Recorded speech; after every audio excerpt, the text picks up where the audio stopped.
সকলোকে জয় মাসি মোৰে জিজাছ ক্ৰাইষ্ট চেনেলটোত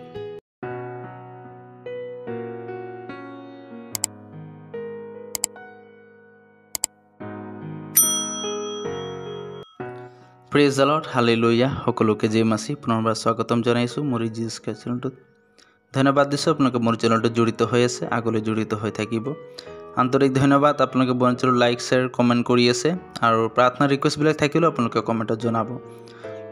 লগতে যিমানে মোৰ চেনেলটো ছাবস্ক্ৰাইব কৰা নাই মই জনাব বিচাৰোঁ আপোনালোকে যাতে চেনেলটো ছাবস্ক্ৰাইব কৰিব, কাৰণ ছাবস্ক্ৰাইব কৰিলেহে আপোনালোকে যিবিলাক মোৰ মই ভিডিঅ'বিলাক আপলোড কৰোঁ আপোনালোকে নটিফিকেশ্যনটো পাব। চ' আজিৰ ভিডিঅ'টোৰ আপোনালোকে সকলোৱে জড়িত হৈ থাকিব। আজি আমাৰ বিষয়টো হৈছে ঈশ্বৰ কাৰ লগত থাকে।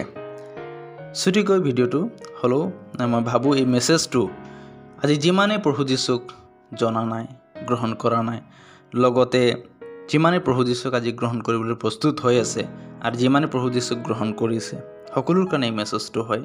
মই ভাবোঁ আপোনালোকে মনোযোগেৰে শুনিব। বাক্য পঢ়িম, আপোনালোকে যদি ওচৰত বাইবেল আছে আপোনালোকে পঢ়িব পাৰিব। প্ৰথম যোহন 4:15 যীশু যে ঈশ্বৰৰ পুত্ৰ, ইয়াক যিজনে স্বীকাৰ কৰে ঈশ্বৰ তেওঁ থাকে আৰু তেওঁ ঈশ্বৰত থাকে। হালেলুয়া। ইয়াত কোনো জাতি, ধৰ্ম বা ভাষাৰ ভেদ দিয়া নাই, কিন্তু ইয়াত এটাই উল্লেখ কৰিছে যে যিজনে প্ৰভু যীশুক ঈশ্বৰৰ পুত্ৰ, তেওঁ যে প্ৰকৃত সত্য ঈশ্বৰ হয়, যিজনে স্বীকাৰ কৰে ঈশ্বৰ তেওঁ থাকে। হালেলুয়া। কিমান এটা আমাৰ কাৰণে এটা ভাল বিষয়। প্ৰভু যীশুৱে আমাক এটা ইয়াত শিকনি আমাক দিবলৈ বিচাৰিছে, শিকাই দিবলৈ বিচাৰিছে আমাক। আজি যদি কোনো ভাই, কোনো ভনী বা কোনো পৰিবাৰে আজিও যদি সত্য ঈশ্বৰক তেওঁ জনা নাই বা ঈশ্বৰ তেওঁৰ লগত আছে নে নাই তেওঁ যেতিয়া নিজৰ জীৱনত জানিব বিচাৰে, তেতিয়াহ'লে মই ভাবোঁ এই ভিডিঅ'টো তেওঁৰ কাৰণেই হয়। কাৰণ ইয়াত কৈছে যে যীশু যে ঈশ্বৰৰ পুত্ৰ, ইয়াক যিজনে স্বীকাৰ কৰে ঈশ্বৰ তেওঁ থাকে। যিদিনাই আপুনি নিজ মুখেৰে প্ৰভু যীশুক সত্য ঈশ্বৰ বুলি যিদিনাই আপুনি জানি স্বীকাৰ কৰিব, নিজৰ হৃদয় মনেৰে গ্ৰহণ কৰিব, তেতিয়াই ঈশ্বৰে ইয়াত ক'বলৈ বিচাৰিছে যে ঈশ্বৰ তেওঁ থাকিব আৰু তেওঁ ঈশ্বৰত থাকিব বুলি কৈছে। মানে যীশু যে ঈশ্বৰৰ পুত্ৰ, ইয়াক যিজনে স্বীকাৰ কৰে ঈশ্বৰ তেওঁ থাকে আৰু তেওঁ ঈশ্বৰত থাকে। মানে ঈশ্বৰ গ্ৰহণ কৰাৰ লগতো থাকিব আৰু যিজনে গ্ৰহণ কৰিব তেওঁ ঈশ্বৰৰ লগত থাকিব।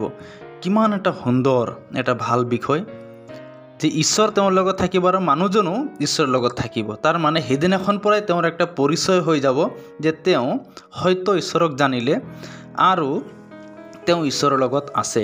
মই ভাবোঁ এই ভিডিঅ'টোৰ দ্বাৰাই আপোনালোকৰ জীৱনত আপোনালোকে এক উৎসাহ, এটা ভাল, এটা আনন্দৰ বিষয় বুলি মই ভাবোঁ। আপোনালোকে যাতে কি আজি নিজৰ জীৱনত যদি সত্য ঈশ্বৰৰ চিনাক্ত পৰিচয় হোৱা নাই, তেতিয়াহ'লে আপোনালোকে জানক এই ভিডিঅ'ৰ মাধ্যমেদি ঈশ্বৰে সকলোকে আশীৰ্বাদ কৰক। ধন্যবাদ। প্ৰাৰ্থনা কৰিম। Praise the lord hallelujah. প্ৰভু তোমাক ধন্যবাদ দিছোঁ, সুন্দৰ সময় সুযোগ তুমি দিলা।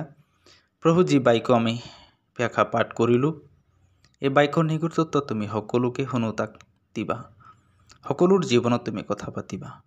আৰু প্ৰভু যীশু যিমানেই প্ৰভু তুমি যে সত্য ঈশ্বৰ হৈ জনা নাই, সকলোৱে যাতে প্ৰভু তোমাৰ এই বাক্যৰ মাধ্যমেৰে যাতে সঁচাকৈ প্ৰভু তেওঁলোকে জানিব পাৰে যে তুমিহে একমাত্ৰ ঈশ্বৰ হয়।